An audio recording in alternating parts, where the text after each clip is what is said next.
So I've been a fan of Power Rangers ever since I was probably about 5 years old. My dad was actually just flipping through channels on the TV and Power Rangers just so happened to be on, and from there I've been a fan. I discovered the Japanese series and I started collecting those toys.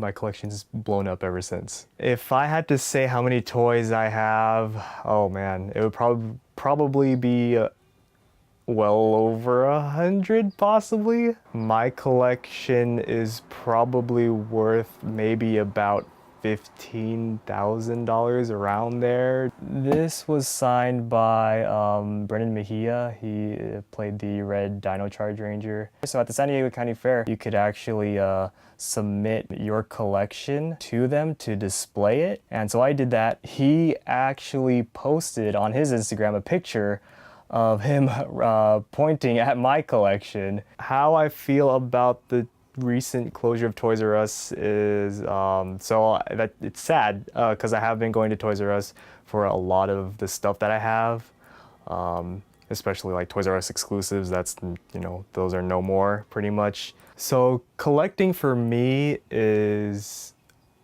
more than just a hobby. It's more of a passion actually. I like to see my collection grow and keep changing over time. There is definitely a community behind it. Lots of people, I've met a lot of people, you know, online and at, you know, conventions like Comic-Con and Power Morphicon, who also collect, and I've made friends that way.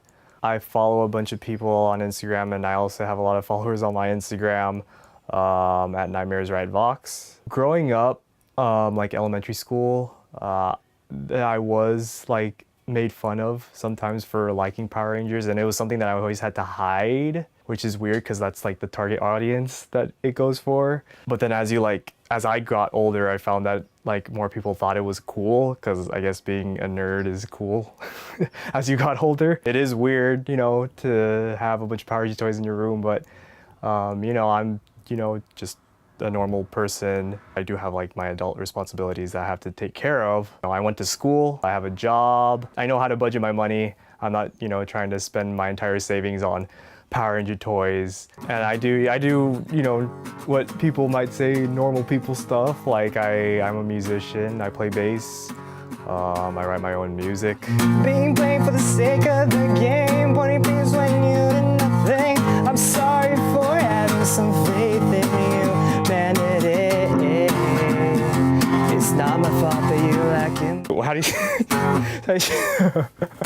You even got Bill Hader, who played Alpha, who's been on SNL on there, and just all the Rangers.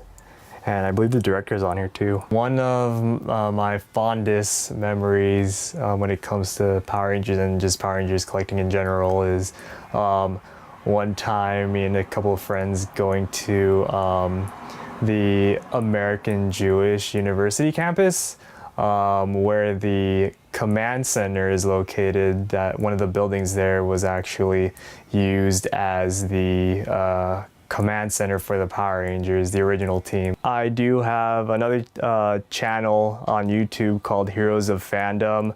We also have an Instagram.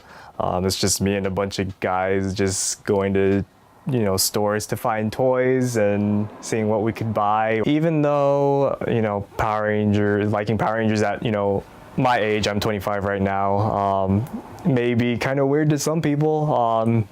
It's still, you know, a passion of mine. I still love the show. I'm still collecting the toys, and you know, for anyone out there, you know, who's kind of a nerd and likes, you know, anything that's, you know, meant for kids, keep doing what you love. As long as it's not hurting anyone, then and you enjoy what you do, then it's all good.